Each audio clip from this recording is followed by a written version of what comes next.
8 more years. You think He's 0? I do think 0. I'll go to my grave. It's 0. Wemby will win Defensive Player of the Year. Lou, what are we thinking? Yeah. Yes. This year and every year. Yeah, forever and ever. As long as he reaches the mathematical floor. Listen, I got the over on him going to get the record of 5 or 6 for real. Same. Fact. Me too. Okay, well then stay there. You can answer this. The over-under on that. 4.5. So everyone's taking the over of 4.5. Stop that, buddy. Give me the over. If we're looking at measuring sticks around the league and Rudy Gobert and his impact and what he's been able to do on the defensive end is 4, I like Wemby's chances of getting just as many or more. Over. Over? Boogie's over? I know Boogie's over. God willing, knock on wood, some health. 8, 9, 10 of it. Who is this guy's outrageous. If he plays 15 years, because ring count.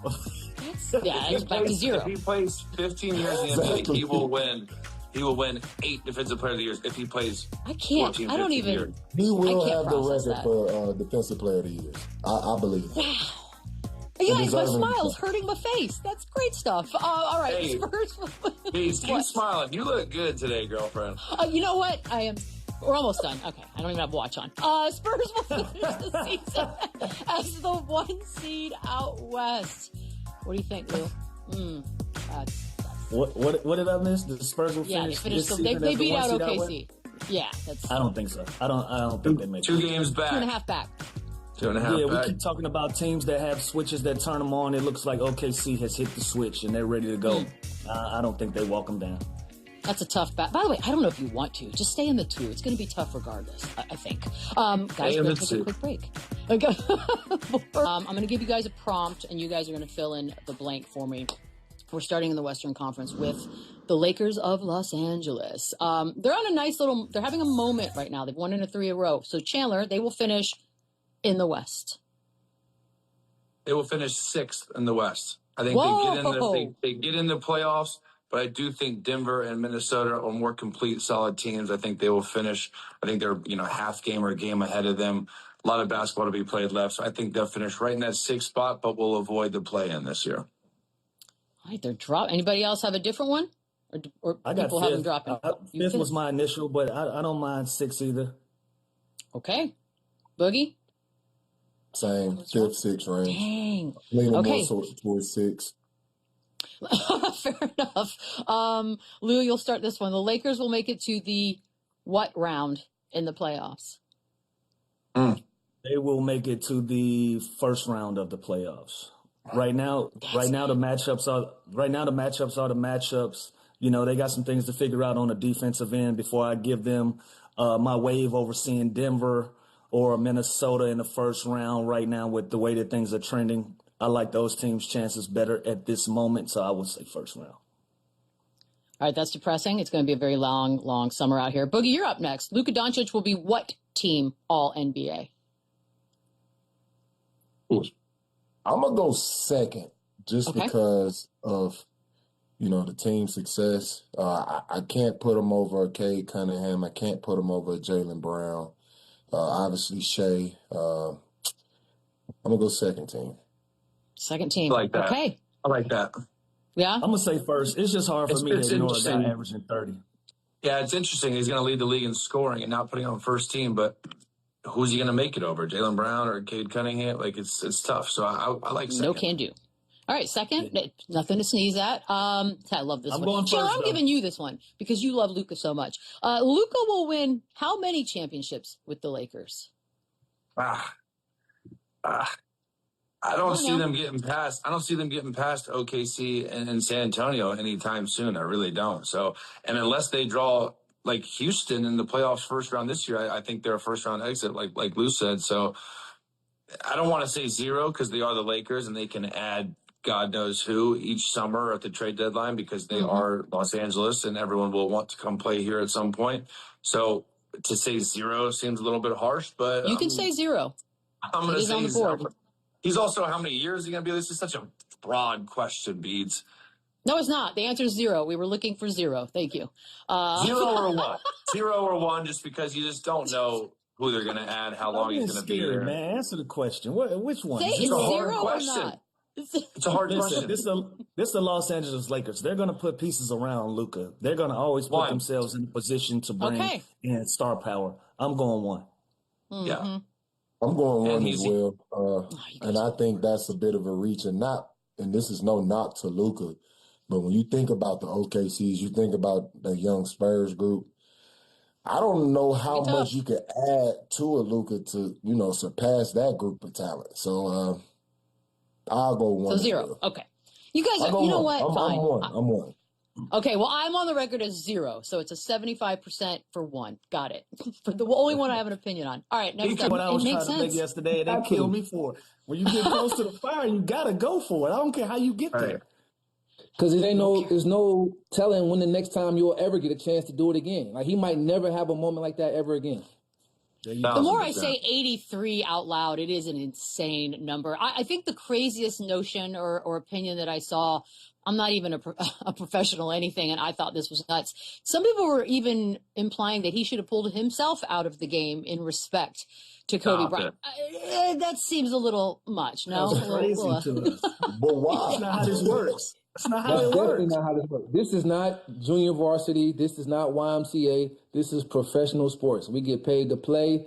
People complain about low management and taking people out. So now we're gonna complain that a guy he's in the zone and he want to finish out the zone. I don't know. We can't win now. Yeah. So we're mad at him. We're mad at him for making history. Like, in what world? I don't know. No world. I'm in a full blown argument on Instagram with a guy about doing this because of Kobe. I'm in a full blown argument, like, bro, y'all don't know if y'all are true fans of Kobe, he would have done the same exact thing. If you get that close, he's going for it. But that's another conversation. We'll go on. That dude lives in his parents' basement, Lou. Stop talking to him. Man, who knows? That'd be a nice basement. Who knows? But listen, what got me out of my seat during that entire game was Spo challenging the foul call up 25. I was like, yes, that's a coach that I would love to work with because he understands the moment. He understands where we are. He was a part of your career as well. Tell me what it was like working side by side with Spo and what type of coach he was and how he's been able to be successful, over a course of 2 decades. Well, that moment showed what type of person Spo is. Spo always wants his players to succeed, and I was blessed to have him young and early in my career.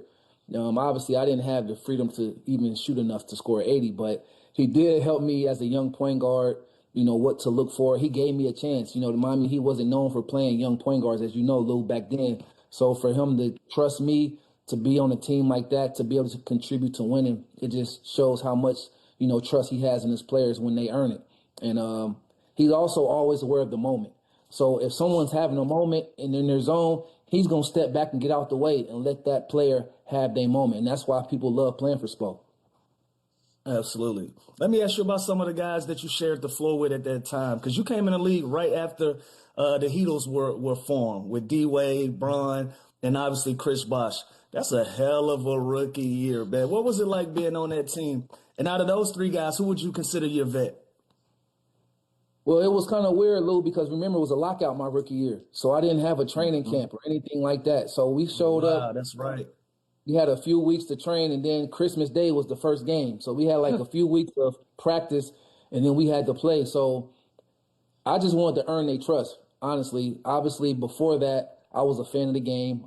I watched the game. I was a fan of D-Wade. Bron is from Ohio, obviously, and then CB. He also has roots from my hometown. His grandparents are from my hometown. So I knew those guys. I was fans of those guys. But once I got on the team, I wanted to earn their trust. And that's all my focus was. Like, let me do what I have to do to earn their trust. And all 3 of them was my vets, Lou. So I worked out with Bron during the lockout because he was in Ohio. D-Wade, one of the holidays, I went over his house for the holidays because I didn't go home. I couldn't make it home. And then CB, a couple times, I did my rookie duties, what I was supposed to do, bring donuts and stuff like that, and he rewarded me with a Louis V backpack. You know what I'm saying? He got me my first Louis V backpack. So all three of them was my vet, you know. Oh, you had rich vets. See, the vets I know is about Dora the Explorer backpacks and all that. They took care of me for sure. Norris, we were the same draft that year, and I remember seeing you and seeing the success you had so early and almost being jealous. Like, you get to play with these three guys in Miami. I'm like, damn. What was that like? Did you have the green light? Did those guys kind of limit you? They tell you, like, when to pick your spots, or they just let you kind of rock early on? So early on, they wanted to see what I could do. They wanted to see was the stage going to be too bright for me. So, like, my first home game, I had, like, 20 points, 14 in the fourth. But then a few games later, you know, once I settled in, you know, they reeled me back in. Like, okay, cool, we know what you can do. All right, this is going to be your role for the team. And, you know, I had to accept it. You know, I was used to, you know, from Cleveland State, I was used to shooting the ball, being aggressive, handling the ball. But any team with Brian and D. Wade, you're going to enter the ball and run to the corner and create space. That's just what you're going to do. And so, you know, I adapted. And because I adapted, I was able to play. If I would have fought it, I just would have been buried on the bench, you know, and that's just would have been what it is. So they allowed me to have my freedom every now and then to, you know, show what I can do. But after I showed what I can do, that was like, okay, that's cool. But this is where we need you, and I just accepted that. But Chandler, I remember our draft workout, bro, in Miami. You was the funniest dude. Sir. You was talking so much trash. He ain't changed much, Cole. He ain't changed much. Hey, that's about right. Lou, he was talking cash stuff, laughing, and Pat Riley's a serious guy. And he was laughing in the workouts. I said, this white boy is crazy. I said, this is crazy. That's why they didn't draft me, Norris.